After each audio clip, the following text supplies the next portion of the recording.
the snake is a representation of that which lies outside the comfortable domain, and that can be, you know, a snake, obviously, or it can be an abstract snake, and the abstract snake is your enemy, or an even more abstract snake is the evil in your own heart. And this is going to be a bit of a leap for you, but there's this ancient idea that developed in the West over thousands of years, far predating Christianity, that, at least its origins, that the snake in the Garden of Eden was also Satan, which is like a, what the hell, it's a very strange idea.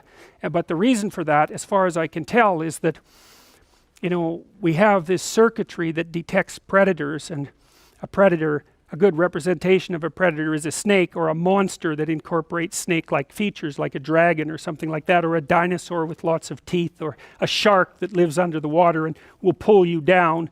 You know, because I suspect a lot of our ancestors met a nasty death at the hands of Nile crocodiles while they were in the African veldt going down to get some nice water. So, you know, that's the thing that jumps up and pulls you under, and, you know, and that happens in your own life because things jump up and pull you under, you know, and you use the same circuitry. We use the same circuitry to process unknown things that upset us, as we once used to detect predators who were likely to invade our space. And so, and human beings are capable of abstraction, and so, you know, you could think about the real predator that might invade your space, and maybe that's a snake or a wolf or some kind of monster. You know, and that's pretty concrete and biological. Chimps have that, you know, chimps don't like snakes, and so if a chimp comes across a snake in the wild, then like a big, let's say, I don't know what live with chimps, I don't know if they're pythons, but they have constrictors there anyways. So, you know, maybe there's like a 20-foot constrictor, and the chimp like stays a good distance away from it, but it won't leave, and then it has this particular cry that it utters that's called a snake raa, W-R-A-A, and so it makes this noise, which means something like, holy shit, that's a big snake. And I actually mean that because the circuits that primates use to utter distress calls are the same circuits that we use to curse. Just so you know, that's why people with Tourette syndrome swear, because like, what's up with that? How can you have a neurological condition that makes you swear? Well, it turns out that guttural, affect-laden curses are mediated by a different speech circuit, and that's the speech circuit we share with the predator alarms of other primates. So that's pretty cool. So anyways, the chimp stands there and makes this snake noise, and then a bunch of other chimps come running, and, you know, some of them stay a fair ways from the snake, and some of them get pretty close, but they'll stand there and watch that snake for like 24 hours. You know, so they're fascinated by it. And, you know, if you've handled snakes, you can understand that fascination because they're fascinating, you know, and they're numinous, I would say. That's the right way of putting it. A numinous is a word that means intrinsically meaningful, like a fire, you know. You can't look away from fire. You know, if you're sitting in front of a fireplace, it's like you're staring at it.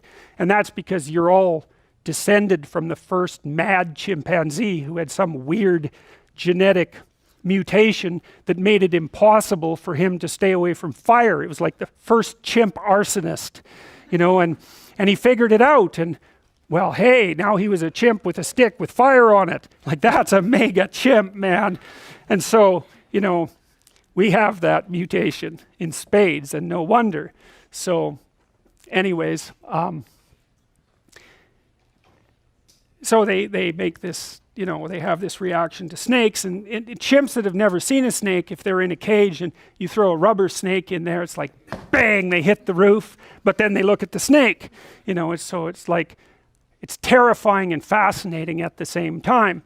And you should look at the snake because you want to know what it does, but you should stay away from it because it's a snake. So you're kind of screwed in terms of your motivations, right? One is get the hell away, and the other is, well, don't let that thing do anything that you're not watching. And so that's really the reaction we have to the unknown. It's terrifying, but we watch it. And then, you know, the meta story is that not only do we watch it, but we go explore it. And so you might think, well, back in the Garden of Eden, so to speak, when we were living in trees, the snakes used to come and eat us, and our offspring, more likely. And we weren't very happy about that. And then we figured out how to maybe by accident drop a stick on a snake.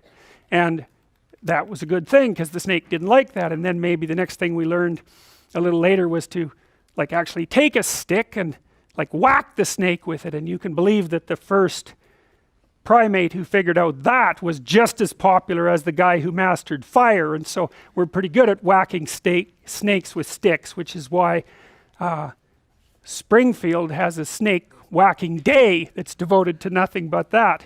Right? I don't know if you know that Simpsons episode, but it's quite comical. So then you think about the snake as a predator, and it's the thing that invades the garden always, because you just can't keep snakes out of the damn garden no matter how hard you try. And then you think of snakes, and maybe you think of metasnakes, and a metasnake would be also a predator, but maybe that's the predator that represents the destructive spirit of the other tribe, because chimpanzees, for example, are quite tribal and they definitely go to war with one another. And so you abstract out the idea of the predator to represent malevolence as such, and then you take that one step further and you realize that the worst of all evil predators is the human capacity for evil. And then at that point, you're starting to, I would say, psychologize or spiritualize the idea of danger and make it into something that's conceptual and something that's psychological and something that you can face sort of en masse. I mean, one of the things people had to figure out was, how do you deal with danger? And so you figure out how you deal with a specific danger. But then because human beings are so damn smart, they thought, well, what if we considered the class of all dangerous things?